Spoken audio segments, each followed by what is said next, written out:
एक बार की बात है कि एक राजा था जिसको अपनी सेना पर बहुत गर्व था। वह अपने सिपाहियों पर पैसा भी बहुत खर्च करता था। सो एक बार उसको ये जानने की इच्छा हुई कि उसके सैनिक वास्तव में कितने बहादुर थे। उसने अपने आदमियों को हुक्म दिया कि वह शहर में बाहर एक मैदान में लड़ाई का इंतज़ाम करें। तुरंत ही उसके हुक्म का पालन हुआ। लड़ाई वाले दिन राजा साहब अपने वज़ीर और दीवानों के साथ मैदान में आ पहुँचे। जब वे उनकी लड़ाइयाँ देख रहे तो एक जंगली जानवर जिसकी 60 टांगें थी वहाँ आया और उनके पास आकर गुर्राने लगा। राजा तो उसको देखकर ही बहुत आश्चर्य में पड़ गया। उसने उसको मारना चाहा पर वह वहाँ से भाग गया। राजा अपने तेज घोड़े पर सवार होकर अपने बड़ा वाला चाकू लेकर उसके पीछे भागने लगा। 2 मील भागने के बाद वह जानवर रुक गया। वहाँ पहुँचकर उसने अपने आप को एक जोर का झटका दिया और वह एक जिन में बदल गया। वह राजा की तरफ पलटा और उसको खा गया। वजीर ने बड़ी वफादारी और लगन के साथ राजा की 8 दिन तक खोज की पर उसकी कोई खबर नहीं मिली। सो उन्होंने उसके बेटे को बुलाया और उसकी जगह उसके बेटे को वहाँ का राजा बना दिया। एक दिन राजा के बेटे को ये जानने की बहुत जोर की इच्छा हुई कि उसके पिता की मौत कैसे हुई थी। उसने ये बात अपने वजीर से पूछी। वजीर ने उसको सब बातें बता दी। तो उससे सारा हाल सुनने के बाद उसने भी उसी जगह एक दूसरी शानदार लड़ाई का मुकाबला रखा जहाँ उसके पिता ने रखा था। नियत समय पर वह और उसके दरबार के सभी लोग वहाँ इकट्ठा हुए। उन लोगों को वहाँ पर आए अभी बहुत देर नहीं हुई थी कि वही 60 टांगों वाला जंगली जानवर वहाँ आ गया और उन सब पर भयानक रूप से गुर्राता हुआ वहाँ से चला गया। जब राजा के प्रधानमंत्री ने ये देखा तो वे जोर जोर से हंस पड़ा। राजा ने उससे पूछ लिया वे क्यों हंसा। तो वजीर ने कहा, हुजूर, मैं इसलिए हंसा कि ये वही जानवर है जिसने आपके पिता को हमारे बीच से उठाया था। अच्छा, ऐसा है क्या? तब तो मैं उसको ज़रूर मारूंगा क्योंकि मुझे तब तक शांति नहीं मिलेगी जब तक मैं अपने दुश्मन को मार नहीं लूँ। ऐसा कहकर वह अपने घोड़े पर सवार हुआ और उस जानवर के पीछे भाग लिया। वह जानवर उसको कुछ देर तक उसी तरह भगा ले गया जैसे वह उसके पिता को भगा ले गया था। वहाँ जाकर वह रुक गया, अपने आप को झंझोड़ा और अपने असली रूप में आकर राजा के ऊपर उछला। राजा ये देखकर डर गया और उसके दिल में भगवान से प्रार्थना की कि वह उसको बचाए। भगवान ने उसकी प्रार्थना सुन ली और वह अपने एक देवदूत के पास भेज दिया जो उसको ये बताए कि उसको इस जिन से कैसे बचना है। देवदूत ने राजा से कहा, यह जिन सबसे ताकतवर जिन है। अगर इसके शरीर के खून की एक बूंद भी ज़मीन पर गिर गई और तब तक ये जिंदा है तो उसे तुरंत ही एक और ऐसा ही जिन पैदा हो जाएगा। फिर वह उछलकर तुम्हारे ऊपर कूद पड़ेगा और तुम्हारे शरीर के टुकड़े टुकड़े कर देगा। मगर तुम डरो नहीं।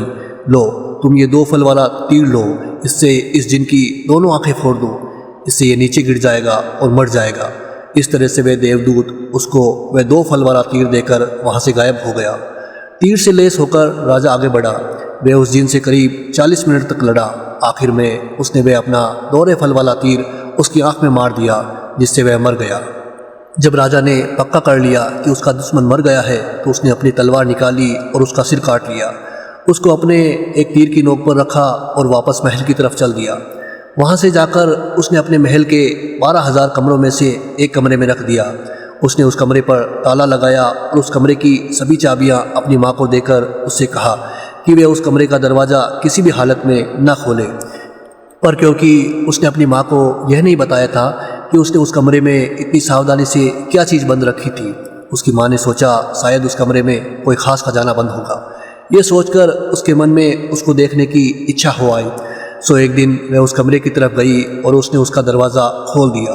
उसको उस कमरे में कुछ दिखाई नहीं दिया क्योंकि उसके बेटे ने उस जिन का सर एक कोने में फेंक दिया था। हाँ, उसको एक हंसी की आवाज़ ज़रूर सुनाई दी और फिर ये सब, तेरा बेटा एक जिन है, उससे बचकर रहना। वह एक जिन है, किसी भी समय तुझे मार देगा जैसे उसने मुझे यानी तेरे पति को मारा है। अगर तू जिंदा रहना चाहती है तो उसको महल से बाहर निकाल दे।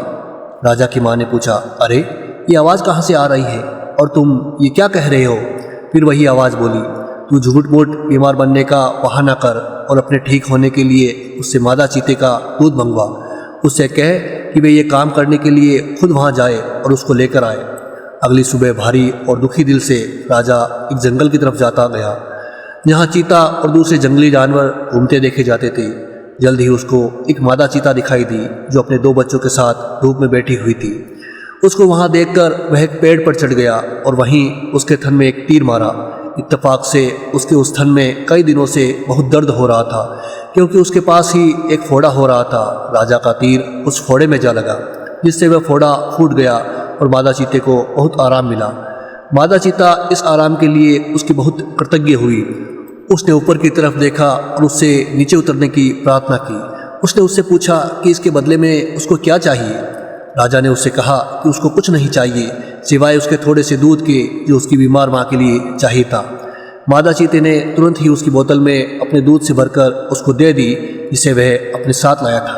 फिर उसने उसको अपने कुछ बाल भी दिए और उससे कहा, जब भी तुम किसी मुश्किल में हो तो इन बालों को सूरज को दिखा देना, मैं तुम्हारी सहायता के लिए तुरंत आ जाऊंगी। राजा ने उसका वह दूध और उसके बाल लिए और घर आ गया। जब रानी माँ ने उसको मादा चीते का दूध ला देखा तो उसे लगा कि शायद ये वाकई कोई जिन है। उसने अपने दिल में उसको मारने का पक्का इरादा कर लिया।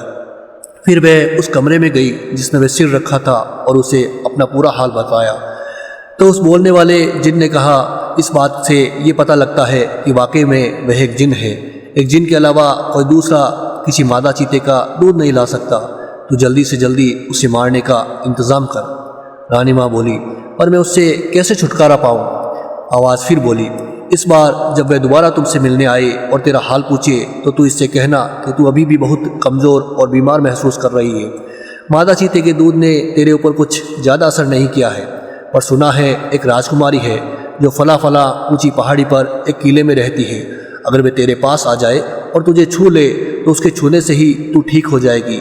ये सुनकर तेरा बेटा उस भयानक किले में जाएगा तो निश्चित रूप ही रास्ते में मारा जाएगा। अगले दिन शाम को जब राजा अपनी माँ को देखने गया और उससे पूछा, माँ अब तुम कैसी हो? क्या तुम अब पहले से अच्छी हो? रानी माँ ने रोते हुए कहा, बेटा इस मादा चीते के दूध ने मुझे बिल्कुल भी फ़ायदा नहीं किया है, पर कल मैंने एक सपना देखा है कि एक राजकुमारी है जो फला ऊंची पहाड़ी पर एक किले में रहती है। अगर वे मेरे पास आ जाए और मुझे छू ले तो उसके छूने से ही मैं बिल्कुल ठीक हो जाऊंगी। जब तक वे यहाँ नहीं आती और मुझे छू नहीं लेती मैं ठीक नहीं हो सकती। राजा बोला, माँ थोड़ा धीरज रखो, मैं उस राजकुमारी को तुम्हारे पास ज़रूर लाऊंगा। अगर नहीं ला सका तो राज्य छोड़ दूंगा। सो अगली सुबह राजा ने अपना सबसे तेज भागने वाला घोड़ा उठाया और उस पर बैठकर अपनी उस खतरनाक यात्रा पर चल दिया। वे मादा चीते के दिए हुए जादू के बालों को भी अपने साथ ले जाना नहीं भूला था। जैसे ही सूरज निकला उसने वे बाल सूरज को दिखाए। तुरंत ही मादा चीता और उसके दोनों बच्चे वहां आ गए। मादा चीते ने पूछा, क्या बात है? राजा बोला, फला जगह एक राजकुमारी अकेली रहती है और तुम्हें उसको लाना है। ये तुम नहीं कर सकते। कई लोगों ने उसको वहाँ से लाने की कोशिश की है क्योंकि राजकुमारी बहुत सुंदर है, पर कोई भी अब तक उसके पास नहीं पहुँच सका है। राजा बोला, मैं कोशिश करूँगा, चाहे इस कोशिश में मेरी जान ही क्यों ना चली जाए। ये कहते हुए राजा वहाँ से चला गया। मादा चीता अपना भला करने वाले को इस तरह छोड़कर जाते हुए नहीं दे सकती थी। सो वह अपने दोनों बच्चों के साथ उसके पीछे पीछे दौड़ी और उससे अपने ऊपर चढ़ जाने के लिए कहा। राजा उसके ऊपर बैठ गया और वे कुछ देर में ही उस किले के पास पहुंच गए। वहां पहुंचकर मादा चीता राजा से बोली, देखो यहाँ पर इस किले के 3 दरवाजे हैं। राजकुमारी के पास पहुंचने से पहले उन तीनों दरवाजों में से होकर गुजरना जरूरी है। पहले दरवाजे के पास एक बहुत बड़ा लोहे का टुकड़ा रखा हुआ है जिसको एक लकड़ी की कुल्हाड़ी से तोड़ना जरूरी है, नहीं तो दरवाज़ा नहीं खुलेगा। दूसरे दरवाजे के पास एक नकली गाय खड़ी है जिसके चारों तरफ असली जिन खड़े हैं। अगर कोई भी आदमी उस गाय को डूब सकता है तो वे उस दरवाजे में से होकर जा सकता है। अगर नहीं डूब पाता तो वे जिन लोग उसको मार देते हैं। तीसरे दरवाजे के पास राजकुमारी खुद बैठती है। अगर वह तुमसे खुश है तो तुम्हारा स्वागत करेगी, अगर खुश नहीं है तो वह तुमको मार डालेगी। यह सब सुनकर राजा बहुत ही डर गया। उसने मादा चीते से अपनी सहायता के लिए प्रार्थना की। मादा चीता उससे बोली, ठीक है, मैं तुम्हारी सहायता करूंगी। मेरे पास एक जादू है जिसकी सहायता से मैं उस लोहे के टुकड़े में घुस जाऊंगी और जब तुम उसको अपनी लकड़ी की कुल्हाड़ी से तोड़ोगे तो मैं उसको 2 टुकड़ों में तोड़ दूंगी। चौकीदार सोचेगा कि तुमने वह लोहे का टुकड़ा तोड़ा है और वह तुमको पहले दरवाजे के अंदर जाने देगा। तभी माता चीता के दोनों बच्चों में से एक बच्चा बोला, और मैं उस गाय की मूर्ति में घुस जाऊंगा और उससे दूध लाने पर मजबूर कर दूंगा और उसके पास खड़े जिन्नों में से जब तुम दूध दूह रहे होगे तो उसको तुमसे दूर रखने की सहायता करूंगा। इस तरह से तुम दूसरे दरवाजे में से होकर निकल जाओगे। इसके बाद माता चीते के दूसरे बच्चे ने कहा, और मैं राजकुमारी की आंखों में अपना जादू डाल दूंगा, जिससे जब वह तुम्हारी तरफ देखेगी तो तुम उसको सूरज की तरह चमकीला पाएगी। सो वह तुमको देखते ही अपना तीसरा दरवाज़ा खोल देगी, फिर तुम जो कहोगे वह वही करेगी। सो उन तीनों ने अपने वायदे की वफादारी निभाई और इसी तरह से राजा तीसरे दरवाजे के पार पहुंच गया। राजकुमारी ने जैसे ही उसको देखा तो उसकी बहादुरी और सुंदरता से प्रभावित हुई। उसने राजा से अपने साथ शादी करने के लिए कहा। मादा चीता और उसको दोनों बच्चे अपनी मान में लौट गए। कुछ दिन बाद ही राजा राजकुमारी को लेकर राजमहल में पहुंचा और जाकर माँ से बोला, माँ, उस जगह को जाने वाला रास्ता बहुत खतरनाक था। मैं तो रास्ते ही में मर जाता अगर मादा चीता और उसके दो बच्चों ने मेरी सहायता न की होती। ईश्वर को धन्यवाद दो कि मैं सही सलामत वापस लौट आया। कुछ देर और बात करने के बाद उसने अपनी माँ को जिनके सिर के बारे में बताया कि वह उसके सामने सबसे पहले कैसे एक 7 टांगों वाला जानवर के रूप में प्रकट हुआ था, फिर कैसे वह उसको भगाकर उस जगह से ले गया जहाँ जाकर वह अपने असली रूप में बदल गया। वह एक बहुत ही बड़े भयानक जिन के रूप में। वह उस पर कूदने ही वाला था, उसको मारकर खाने ही वाला था कि जैसे ही उसने उसके पिता के साथ किया कि तभी भगवान के भेजे हुए दूत ने उसको बचा लिया। उसकी माँ तो ये बात सुनकर ताज्जुब में पड़ गई। वह बोली, बेटे, तब तो मुझे धोखा दिया गया था। उस दिन की शाम को जब तुमने मुझसे महल की चाबियाँ मांगी थी तब मैं उसके कई कमरों को देखने गई थी। तब मैं एक ऐसे ही कमरे के दरवाजे के पास गई जिसमें मुझे हंसी की आवाज़ सुनाई दी। तो मैंने सोचा देखूं इसमें कौन हंस रहा है। सो मैंने उसका ताला खोला और अंदर गई तो मुझे एक आवाज़ आई, ध्यान देकर सुन, तेरा बेटा एक जिन है जो तुझको खा जाना चाहता है।